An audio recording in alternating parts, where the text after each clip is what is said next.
آج میں آپ کو دو ایسے میاں بیوی کی کہانی بتانے جا رہی ہوں جس میں دو میاں بیوی آپس میں ضد اور انا کے چکر میں ایک دوسرے کو کھونے جا رہے ہوتے ہیں۔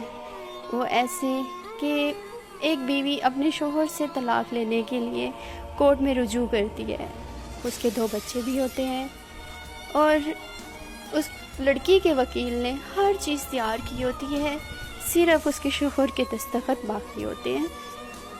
اور جو شوہر ہے وہ لڑکی کے وکیل سے التجا کرتا ہے کہ میں کچھ لمحہ اپنے بچوں اور بیوی کے ساتھ گزارنا چاہتا ہوں، اس کے بعد میں جانتا ہوں کہ میں آئندہ ان سے نہیں ملوں گا، نہ بچوں سے نہ اپنی بیوی سے، صرف میں چند لمحے ان کے ساتھ گزارنا چاہتا ہوں۔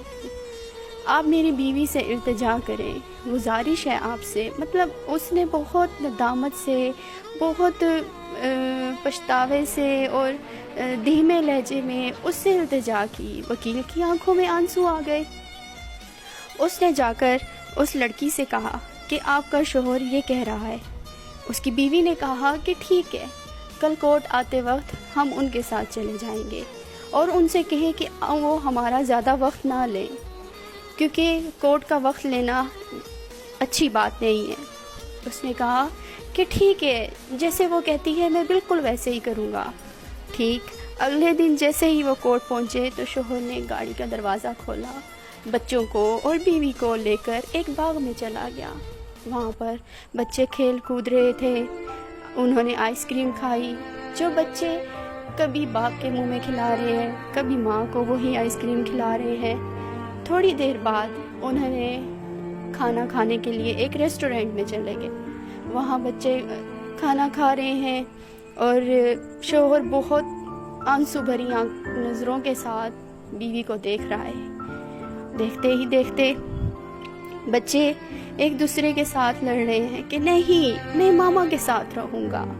دوسرا بچہ کہتا ہے نہیں، مجھے رہنا ہے ماما کے ساتھ۔